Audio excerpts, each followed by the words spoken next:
Indian army का तगड़ा plan, Ladakh में तैनात किए नए हथियार। भारतीय सेना आपातकाल स्थितियों से निपटने के साथ साथ पारंपरिक अभियानों को अंजाम देने के लिए पूर्वी लद्दाख सेक्टर में नए हथियार और क्षमताएं बढ़ा रही है। नमस्कार, मैं आर्यन सिंह, आप देख रहे हैं न्यूज डंका। न्यूज डंका में आपका स्वागत है। दोस्तों, आज हम बात करेंगे चालबाज चीन को मुंहतोड़ जवाब देने के लिए पूर्वी लद्दाख पर भारतीय सेना ने भी अपनी कमान संभाल ली है। इससे चीन के होश उड़े हुए हैं। सीमा की सुरक्षा को लेकर सेना के जवान को अत्याधुनिक हथियारों व उपकरणों के साथ सुसज्जित भी किया गया है। भारत और चीन के बीच सैन्य गतिरोध चौथे वर्ष में प्रवेश कर रहा है। भारतीय सेना आपातकाल स्थितियों से निपटने के साथ साथ पारंपरिक अभियानों को अंजाम देने के लिए पूर्वी लद्दाख सेक्टर में लगातार नए हथियार और क्षमताएं जोड़ रही है। हाल ही में सेना ने भारत में निर्मित धनुष होवित्जर को शामिल किया है, जिसे बोफोर्स होवित्जर के लिए प्रौद्योगिकी हस्तांतरण के आधार पर विकसित किया गया है और इसे और अधिक उन्नत भी बनाया गया है। दोस्तों, इस हथियार को लेकर आर्टिलरी रेजिमेंट के कैप्टन बी मिश्रा ने कहा कि धनुष होवित्जर 48 किलोमीटर तक टारगेट पर हमला कर सकता है और इसे पिछले साल ही पूर्वी लद्दाख सेक्टर में शामिल किया गया है। पूर्ववर्ती आयुध निर्माण बोर्ड द्वारा विकसित और निर्मित 114 बंदूकें भी भारतीय सेना में शामिल होंगी। एक और made in India platform M4 quick reaction force vehicle है, जो सैनिकों को तेज गति से ले जाने के लिए बहुत उपयोगी साबित हो रहा है। यह युद्ध के लिए तैयार 10 सशस्त्र सैनिकों को वास्तविक नियंत्रण रेखा की फॉरवर्ड लोकेशन पर ले जा सकता है। सेक्टर में तैनात सेना के अधिकारियों ने कहा कि लद्दाख सेक्टर के कठिन इलाके में भी यह लगभग 60 से 80 किलोमीटर प्रति घंटे की गति से दौड़ सकता है।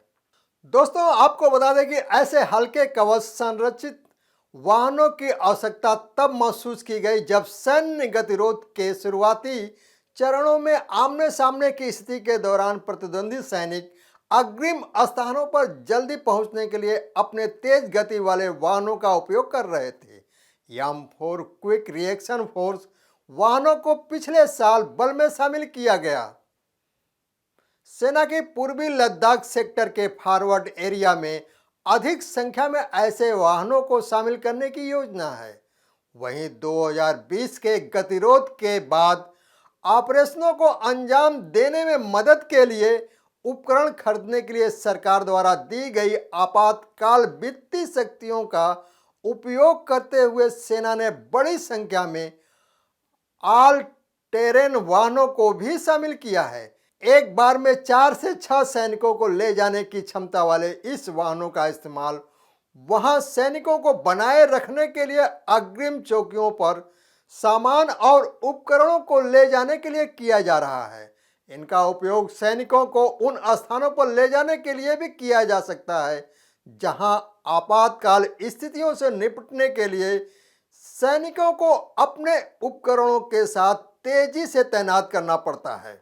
इन वाहनों ने अत्यधिक ऊंचाई वाले क्षेत्रों में भी काम करने की क्षमता दिखाई है, जिनमें वे स्थान भी शामिल है जहां 2020 में शुरू हुए गतिरोध के बाद पहली बार बलों को तैनात किया गया है। निगरानी उपकरणों को भी मजबूत किया गया है।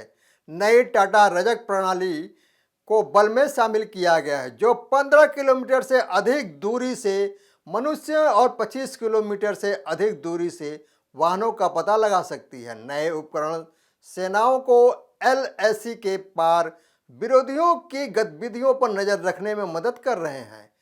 सेना पूर्वी लद्दाख सेक्टर में मेड इन इंडिया K9 वज्र स्वचालित तोपखाने बंदूकों को शामिल करने की भी योजना बना रही है, क्योंकि पिछले कुछ वर्षों में इनका सफलतापूर्वक परीक्षण किया गया है। सेना को ऐसे 100 से अधिक बंदूकें मिल सकती हैं, जिनकी आपूर्ति L&T समूह ने अपने 1000 प्लांट से की है। दुश्मन के टैंकों और बख्तरबंद लड़ाकू वाहनों से निपटने के लिए सैनिकों को भारतीय सेना ने पूर्वी लद्दाख सेक्टर में spike anti tank guided missile प्रदान की है।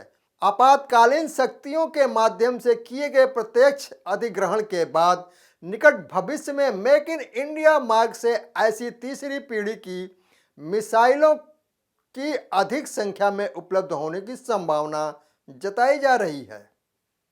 दोस्तों, अपना और अपनों का ख्याल रखें, स्वस्थ रहें, मस्त रहें। वीडियो को लाइक, शेयर, कमेंट और सब्सक्राइब अवश्य करें। धन्यवाद।